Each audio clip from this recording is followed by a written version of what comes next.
Baby, Real Housewives of Potomac, Reunion Part 1. All I can say is, this is like a playoff series. Karen, she the real MVP. She laid that thing up, and Monique came right behind her and whoop, dumped it, baby. Y'all want to talk about it? Let's get into it. So, the reunion starts out, of course, we generally talk about the looks. We're going to run through that real fast because everybody's seen the looks. We've seen the previews. It is what it is. We ain't finna stress over it. Ashley, you know, she was okay. She pregnant. She just has weird choices with attire. It was okay. It didn't do it for me as usual, but it was what it was. Her hair was okay. She had two hairstyles. I'm thinking she had started with the curls, and as the filming went on, her hair and makeup, you know, her hair fell, and so she had to get it. She didn't even bother about getting it tightened up. She probably just flat ironed like, whatever. I'm pregnant. I'm tired. I really don't care. Then you got Wendy. She was beautiful. I mean, her skin glowed. So whoever did her makeup, her bronzer, her shine, it was really, really pretty, especially against that yellow. I didn't like the dress. Her hair was on point, which is always on point to me. But she didn't have as much hair. And so to me, she had just enough to have that elegant look. But her dress, it looks like a 1990s prom dress. It had that big ruffle off the shoulder. It was something like what we wore to prom. So I really wasn't digging it. Giselle, blah, blah, blah. Nah. Moving on, as usual. You can tell Giselle is starting to age. I don't know if it's her makeup artist or the makeup or the tone she used. Every Hue Beauty, perhaps. This a dig. Catch that later. But it just didn't do it for me. Giselle is... It's Giselle. She can't dress. She underwhelming. It's, you know, she's pretty in the face, you know, but that's about it. Robin. I actually like Robin's look. It was really flattering for her shape. She's really, Robin is really toned, but I guess it's from being an athlete and running around with those boys. She stays in shape. But I would have not preferred the turtleneck version of it. Now, if they had been off the shoulder, that would have been really, really pretty, or maybe something strappy to bring more dimension to the dress. Yeah, but somebody gonna have to explain to me these 1985 crimps, skid marks, two-tone, like a tractor trailer ran over her head, or her weave before she put it in. I don't know what's going on with that, but when you look at the bob, it was cute. But then when she turned her head and you saw the crimps, and then you saw the, I don't know what she was thinking. I don't know who her, maybe she couldn't get a hairstylist and she used Giselle's, and that's best they came up with. Candace, beautiful, killed it as always. Candace, I don't care. I mean, I like her attitude, her personality, but she always brings that ponytail was sleek and on point. It wasn't a hair out of place. You know she uses her pageant styles and looks and etiquette in everyday life for her, and it was beautiful. Monique, great, sleek. Her bob was on point, and really, you know, it was a tie between Monique and Candace for me. I like both of them. You know, really, Candace could have just went without the bow. I really don't like Candace in the short dresses because she's so short and petite. If she did a short dress, I would rather be a little bit more fitted. But overall, I love both of them. That, you know, to me, if I had to pick one, it would be Monique. So, yeah. It'll be Monique, I guess. So, the show opens up talking. They show just different clips. You got Giselle in her bedroom, in her room, talking about act first. She's talking to Wendy. Karen is talking about Giselle being two-faced. Candace is watching Monique therapy session and was like, oh, really? So, that's one thing.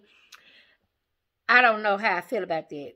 Candace is like getting intel. So she's like, before I go out here, let me make sure I got everything right. Let me get how she acted, what she said, so I'll know for myself. I don't really like that. Just go out there, handle your business. Whatever comes your way, you take it and you deal with it and you move on. Monique talked about her book of receipts. Baby, she got that 3-ring binder from Dollar Tree. She got it itemized by name, date, birthday, whatever she got put in there. She got her little tabs in there. I said, girl, you put a Dollar Tree racked up, got that thing looking good. But hey, who's to say what's in the binder? But we should find out. Robin, They didn't show Robin getting ready because guess what? She was late. She was too busy getting them skid marks put in her hair. But on and on and on. So, they pretty much just open up. He's talking to the ladies, Karen, about her wigs. How you doing? You know, he jumps over Giselle about, how's Jamal? Oh, he's good. Ashley is on baby number 2. Candace, you know, she has this big yellow fan. She's been dramatic. She reminds me of Kenya and Quad when they came with the delusional sign, and then Kenya when she had the speakerphone, the megaphone, and all that. So she said it's a fan either for love or for haters or whatever. It was corny. She could have kept that. They talked about Robin's hat, why she didn't wear a hat. Monique and Chitala, you know, he's the most famous bird of all. And then Wendy and her, did she get any more degrees? So, moving on, fast forward through, they show back, this is their 5th year on the show. The show is 5 years old, which they show flashbacks of everybody, you know, in 5 years. It was really, really funny. The flashback of Karen and them wigs were their own character. Like Chitala is character. Them wigs that Karen had on was character. So I'm so glad. I know the guy that's doing the wigs now, he talked on not Facebook, but his Instagram page about his early years working with Karen. And he was the one that had the wig on her head that kept shooting. She was like, wait a minute, I got it. He was the one that did those. And he admitted to it. He said he has come a long way. And I'm glad he has. And Karen has come a long way as well. You know, just Ashley and motherhood, Monique not for lazy moms, Giselle, you know, and then this was funny. Everybody had something. Wendy had her degrees. Monique had not for lazy mom. Ashley was a new mother. Candace had, you know, her upgrades coming in, singing her album. Everybody had something. And it was funny that Andy threw some shade and he grouped the Green Eye Bandits into one group. He was like, okay, then we have Robin, light-skinned, Green Eye Bandits, and Giselle. That was it. It was like, okay, y'all ain't got nothing going on. In the 5 years, nothing. So that says a lot. And Andy's being really, really damn messy, but I'm here for it. Okay, we move on. They just talking a lot, you know, and a lot of people are like, okay, Andy is really kind of Andy is doing something different this year. Usually he has all these questions he generally asks, but when he throws the ball out there now, he throws it underhanded. And he's kind of sitting back and watching stuff unfold. He's not interjecting a lot. He's not putting his own spin on stuff a lot. He's kind of giving the ladies the go-ahead to do what needs to be done. So, they even asked Karen, did she have some work done? Karen's like, I had my nose did. Karen, we know you had work done, but girl, you went to somebody that was the bomb. He did good. It was great. We appreciative of a good facelift, good nose job, good lip injections. We here for you. Did good. You got the money. You came on with it. Because them first few seasons, baby, you was hurt. Karen was hurt. She was a hurt sister. Giselle was, and Robin, you know, they was okay. Everybody, you could tell, has evolved. And you can see, just like the Atlanta Housewives, them were some hurt sisters when they first came out them first 2 years. But when Portia got on the scene, she made everybody step their game up. And you can tell. So the same thing with Potomac. So they get on Giselle and her fashions.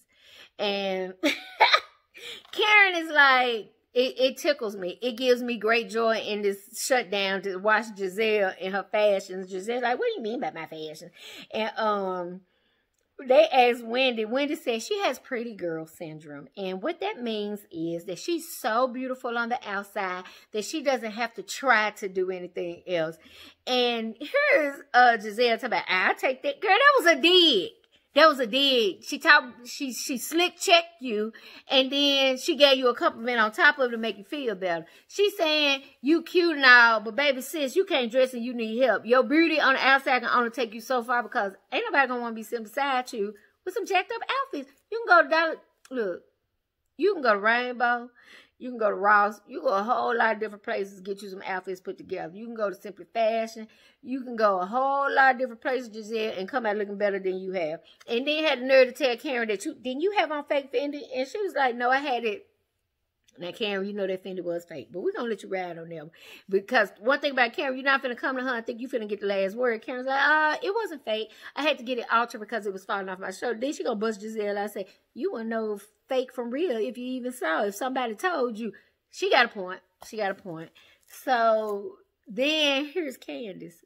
They said, Candace, what do you think? And then Candace was like, you know, Giselle, I just would love for you to have a day, you know, with a really good stylist to help you pull you together.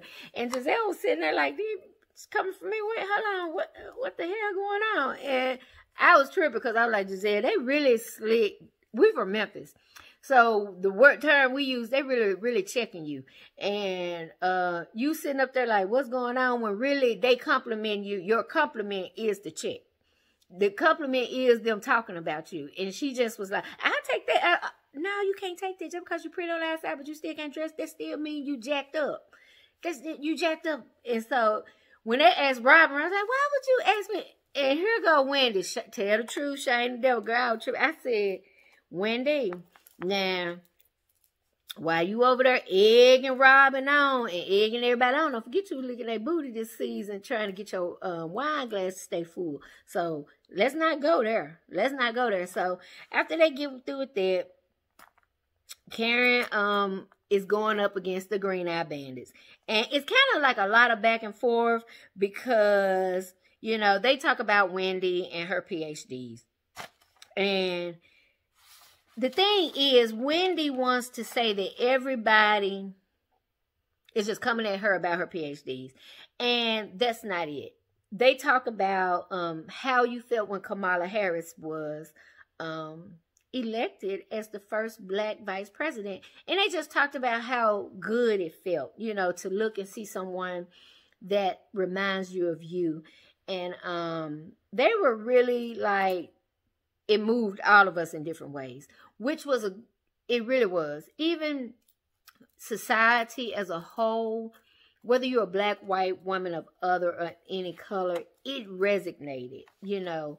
And for the black community, it really set us apart as being able to really say, we can do it. You know, Barack Obama, he was the first black president, man. And now we have something as black women to say, oh, great, we can do this. You can show your dollar. She did it. You can do it. It's possible. And then hopefully we'll have our first black female president. So, you know, we keep pushing. So Wendy, you know, is talking about, let me see. Wendy is talking about her credentials, you know, and what it means in the community that she's from. She's Nigerian. So she's saying that what she's done to accomplish where she is means a lot, not only just for a black woman, but for her culture. She was like, I'm the first black Nigerian housewife. She was like, so I'm setting standards everywhere I go, which we can get that. And we're not trying to take anything from Wendy and her accomplishments. We just don't need you to keep pushing it down our throats. We, the viewers, are kind of like sick of you. You know, find something else to talk about. Your family, your house, your this. You know, just the degrees are great. I have a degree. I'm a paralegal. Okay. I'm good. You know, just because you got 4 and I got 1, that does not mean that you are any better or I'm any worse. It's just that you continue to go on and educate. And I educated myself, and I continue to educate myself daily in life. Just like Karen said, common sense, you know, is a luxury, baby. But you can't buy it because you so book smart that you don't have any common sense smarts. And that's what, you know, Karen was trying to bring home. So, you know, they're just talking about different things. They get into this thing about Candace and her tweets. And I'm telling you, Andy is throwing the ball underhanded, and they hitting it at the park every time. They do not see the setup. And I'm going to be honest with you. I really feel like Andy, Karen, Monique, and Ashley are in on something, because Andy doesn't want to get rid of Monique. But in order to not get rid of Monique, he has to show that the fan base wants her bad enough and that she has enough to bring to the table for next season to give them the numbers. And as we get further on in this, you'll see. So even Andy had to Giselle even told Candace, your tweets, you go very underhanded. You are very, mean with your tweets. And then even Andy was like, you a hot mess on Twitter. And he said your life will be way better once you get off of Twitter. And so she was, whatever, Candace's whole thing is, don't be mad at me because I can use my words and you can't. But I'm going to tell you one thing I learned about Candace. Candace is a bougie black girl that's used to checking abroad viciously with her tongue. And I'm going to tell you what I mean. Candace grew up probably in private school, a lot of white girls. You can be in a private school and talk the way you talk to a white girl or of another color or nationality other than a black girl now, and scare the hell out of them, and they'll leave you the hell alone. Now, you take that same mouth and you go to an inner city school and you talk that same BS to another girl, they're going to whoop your ass. It just is what it is. They're going to haul off and tear you a new one, as my grandmama would say, because that only works for Candace in her known environment. The bougie environment, the bougie world. She probably was a pageant girl, and she ran her mouth, and she punked so many girls, and dared so many girls to do something. That's just like how you see the white girls, they'll be like a valley girl or something, and they punk another white girl out because of their words. They don't even have to use hands because they're so scared. That's what Candace is used to doing. Candace is used to doing that, using her tongue, using her words, and she is just as bad as the person that put their hands on you because she'll break a brow with her tongue. And then she smiles and revels in it. Don't be mad at me because I can use my words. Okay, well, don't be mad at Monique because she can use them hands. Because I'm telling you like this, you had been at my school, Carver High, Riverview, Junior High, Riverview Elementary, talking cash money. Oh, we was going to cash that check for you. It's a saying down in the South says, don't write a check that your ass can't cash. And that's what Candace did. And she got a reality check from it. And she's trying to use it to constantly further the narrative that she's so scared. Well, if you're so scared, quit talking stuff. Just quit talking stuff. I mean, it's just that simple. If you're so scared, shut up. And because all while Monique is talking, why is she talking? But it, like, shut up, Candace. Why are you still egging at this girl? Because you want to see out. But I hope Monique don't lose her cool. Okay. Then they get into this where Wendy and what's her? I lost my train of thought. Wendy, they got onto this issue about colorism because I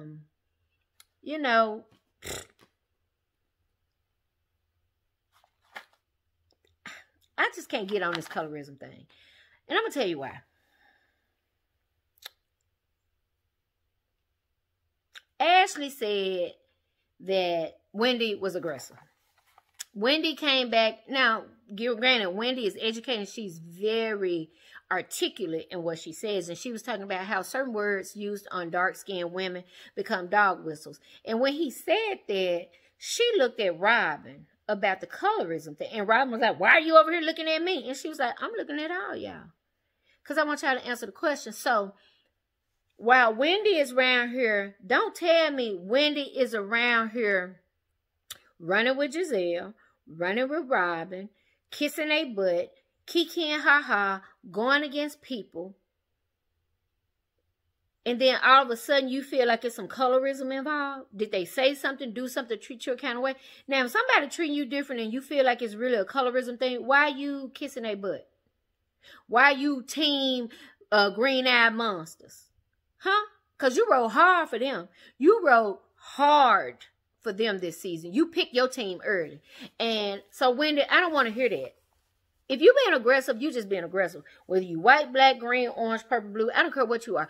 If you come to me with a certain way, just like when Ashley was talking about how Candace came at her with a button up, that's aggression.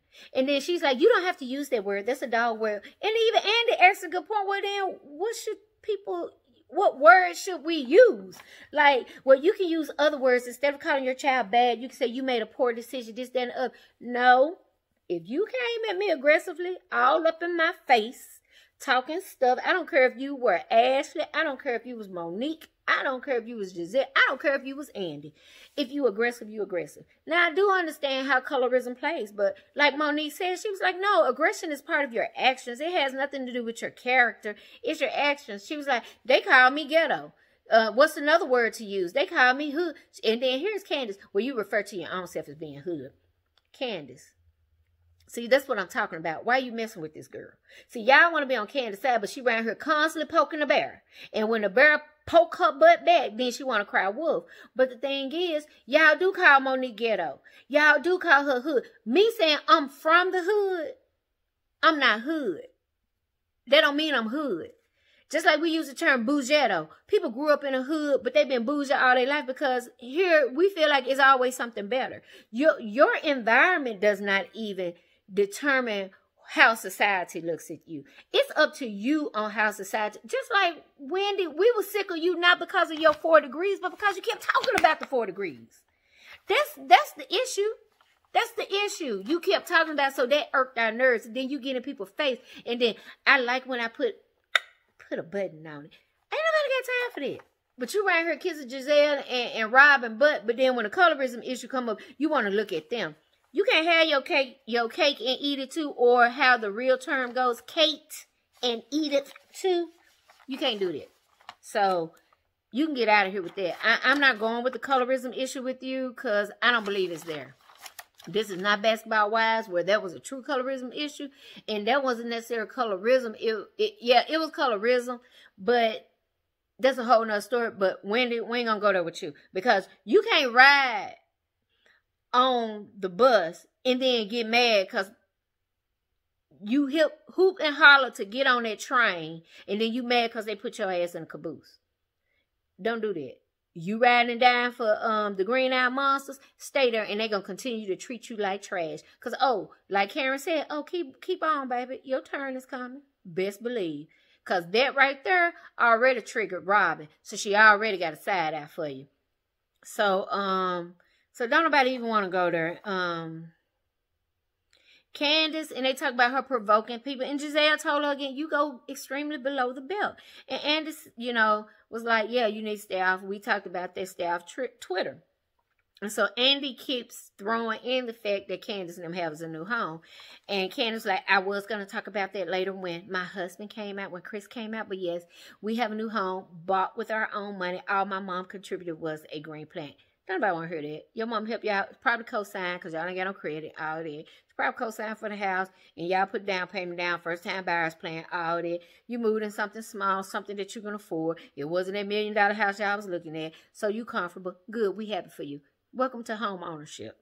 So they go to break.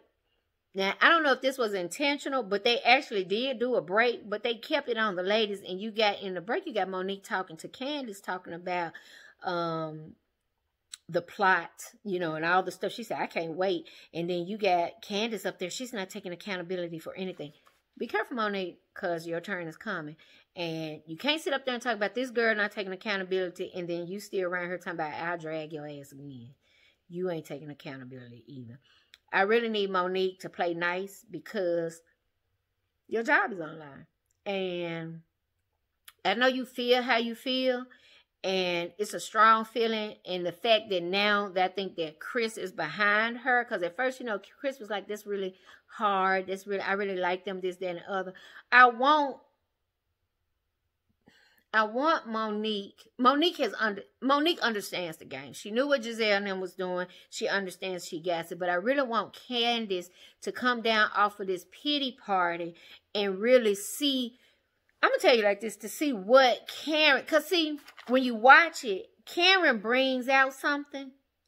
Andy doesn't say anything. She tosses it to Monique, and Monique chimes in. Because even when Monique was chiming in on colorism, Wendy tried to cut out, I wasn't talking to you. I'm like, Wendy, shut up. But Monique kept talking and was saying, yeah, y'all talking about her being aggressive, but y'all keep calling me ghetto and hood. It's the same thing. But see, nobody wanted to talk about that. So every time Karen would bring up something, she would toss it and Monique would pick it. I'm telling you, that whole left side over there, including Andy, they got something set up for them other ones. And it's looking like it's going to be real juicy. So, let's move on to this binder. Because really, everybody, look. Monique gathered Gizelle so good on this binder. They were asking Gizelle about Jamal. And they did like a montage of him, you know, not being here, being here. They talked about Gizelle's style again. And when that Karen said, your house looked like Ronald McDonald house with all them colors, red, pink, green, and orange, I almost fell out. I said, girl, y'all on this lady so tough. Her face was so cracked. Even Maybelline couldn't fix it. Baby, when I tell you, Gizelle was like, and you can tell Gizelle was like, hold on. What's going on here? Because she's used to being in a hot seat, but she's used to driving the narrative. And now somebody else driving this narrative, and they tearing her butt up. And you can see like Gizelle like, wait, hold on. Wait a minute. And it's like tennis, because she like, wait a minute, you hitting me, you hitting me. She don't even have time to pull it together. And she was like, go ahead with your criticisms, this, that, and the other. And so they finally, you know, we're going to get on past that and get to this binder. Because Karen set Gizelle up. The way she set Gizelle up, baby, and was talking about Jamal. It was a setup. It was so smooth, you couldn't hardly pick up on it. So, first, she talked about Gizelle's beauty line. She was like, you came for me. You were talking about me. You was talking about you was talking about LaDame. LaDame is in this store, so where's Every Hue Beauty? And then here's Andy with his old two-faced lips. About, yeah, what happened to that? She does have her line. She does have her brand. It is in the store. And here she go, with COVID, my distributors went out of business. Baby, I got people that I know buying eyelashes from overseas every day, all day, and selling them and swinging them. So, what's your excuse? You couldn't find another one?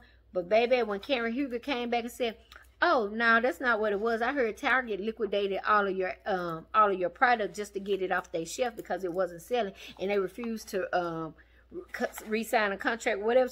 Baby, I was like, Gizelle's whole face was correct. She almost was in puzzle pieces because, baby, when I tell you that they was running that train on Gizelle and she couldn't get off, she jumped on that train. She was like, where is the exit door? She was like, I got to get up out of here. She couldn't get off to save her life. So they asked Gizelle again about your dad's support. You know, they were talking about Jamal. They were just hitting her from so many different avenues. She didn't even have time to gather herself. So they asked about Jamal, you know, was he going, well, you know, with COVID and Atlanta numbers are so high, we can't go see him. He can't come see. Girl, bye. You got Cynthia going all the way from Atlanta, California to see her dude and fly all the way back and fly all the way back. And you going to tell me you can't just jump down and go to see Jamal when y'all can really get in a car and drive and see him, spend some time, or he can drive and see. But he can't do that, but he's traveling all over the country looking at other churches and introducing. Remember, he couldn't make your photo shoot because he was out of the country. So you can't come with that one, Gizelle. So they were hitting her all about her dad. She said, that's my dad. And I'm with her on this. We can't take nothing from her dad. People going to speak to older people are going to speak their mind. They're going to say their piece and they're going to be through with it. But he loves it. He did say he loves his daughter and he'll be there for her for whatever she needs and supports. So that's fine. And then here comes Karen to me. Well, word on the street is, because you know Gizelle always says the word on the street is that she is the word on the street. She said, well, the word on the street is that y'all have an arrangement to save your job. Boop. And she was like, She was like, yeah.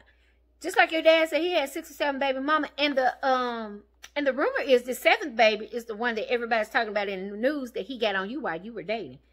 And Gizelle is just sitting there and she's just like, I don't. And then here comes Andy. Well, Gizelle, what about that rumor? I'm like, Andy asked, know what he doing. He know what he doing. He right there with Karen and Monique, because I'm telling you one thing about it. Monique can't bring them documents on there just to have them. Andy knows everything that she's got. Production has signed off on what she can expose and what she can't expose. So when they get to Monique, and Monique is talking about Well, I have some receipts because you're saying that you and Jamal are together when I have someone who inboxed me all these different screenshots, all these messages, telling me about just pictures with Jamal in his bed. Everything is date stamped. And here's Candace. See, Candace, you sew up Giselle and Robin, but you should be getting on this train with Monique to put Giselle and them in their place because they set you up. At the end of the day, they set you up. And Candace leans over and said, she's been waiting to bring out these receipts for a while. Yeah, because y'all was friends and she told you about them. But now, granted, you didn't tell them. I give you that. But you knew, and you knew this stuff was factual. But what you do, while she tearing Giselle a new one, you try to jump on Giselle's side because Giselle she caught and she's speechless. So Candace tries to speak up. How are we going to sit here and just listen to her run off all this stuff? You must have had a lot of time on your hands to come up with all this. And when people have said real things about her marriage, but we can't talk about that. Shut up, Candace. Your time coming. Shut up. Then you got Robin. What's the point of all this? You need to shut up too, because I know she got something on Juan.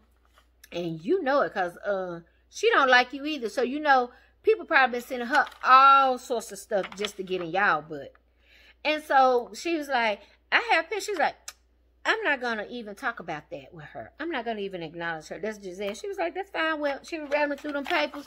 She said, well, you can have all this. Because, like, I got copies of this. And what you going to do? She said, and here's Andy. See, this is how I'm going to tell you Andy is in on it. Andy knows business. He knows protocol. He knows policy. And he knows law. He's like, we can't be coming out here allegedly saying that this man is doing this, and this.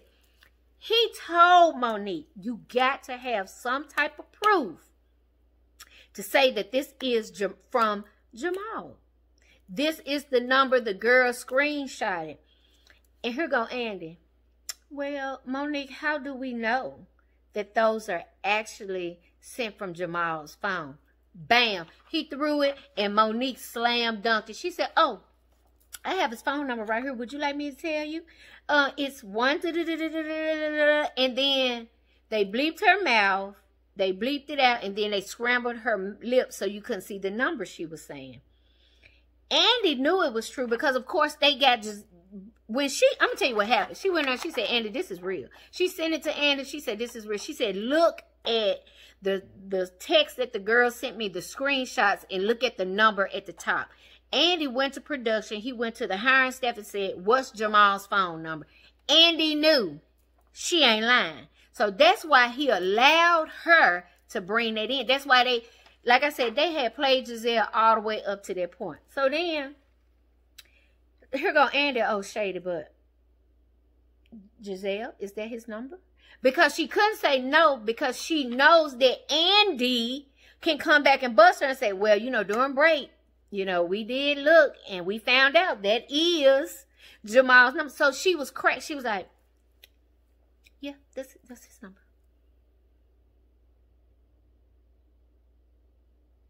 Green eyes. Yep. Cracked face.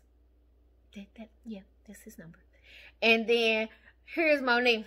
While you're around here, baby, when Monique got through reading Giselle, while you're around here running around with a different man every season, Kenya, trying to put him in front of, and you put him out in front of the daughter. Your daughters don't even like him, and that's their daddy. And you talking about a role model. Like, I hope he gonna be. Monique throws it back to Karen. I hope he gonna be here sitting behind you for the reunion. Here go Karen. Is he gonna be here, Giselle? And here go Andy. Well, is he? No, he's not. Bam, dead. End of conversation. Baby, when I tell you that this was one of the best reunions so far, and it's 3, I can't wait because they say it just gets worse and worse for Giselle.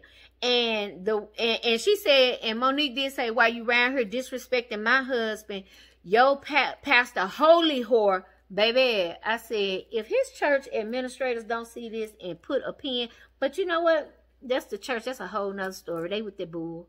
They'll let you do whatever, rob, cheat the people around here talking about y'all love God, say God, this, that. It's about them dollars. And that man bringing in the dollars. And you already let one go. The one that he replaced died and all this was molesting little boys. Y'all ain't nothing. I really want to say what y'all really ain't, but I ain't going to do it. I keep my opinion to the church to myself. Because I was in church all my life and it was some bull. It was some bull. And I knew it was bull, but I did it because I felt like I needed that. You know, to have I didn't understand being spiritual and being religious. And right now I'm very spiritual, and God just tapped into me, into my, you know, into who I am, and allowed me to see some things. But that's a whole nother video. But yeah, like she said, Pastor Holy Whore, Mr. Holy Whore, Pastor Bishop Holy Whore. Yeah, he won't be there. He ain't gonna be there explaining nothing. You're gonna be looking stupid again. And as usual, you'll be over there with egg on your face. And like I said, this was Tag Team back again. Rex and Effects. Andy, Karen, and Monique. Oh, they came with it. So that's all I got for you guys. I can't wait till next Sunday. So don't forget to like and subscribe. Catch me on all my social media platforms. Instagram, the one and only Creative Concepts. Facebook, Creative Concepts.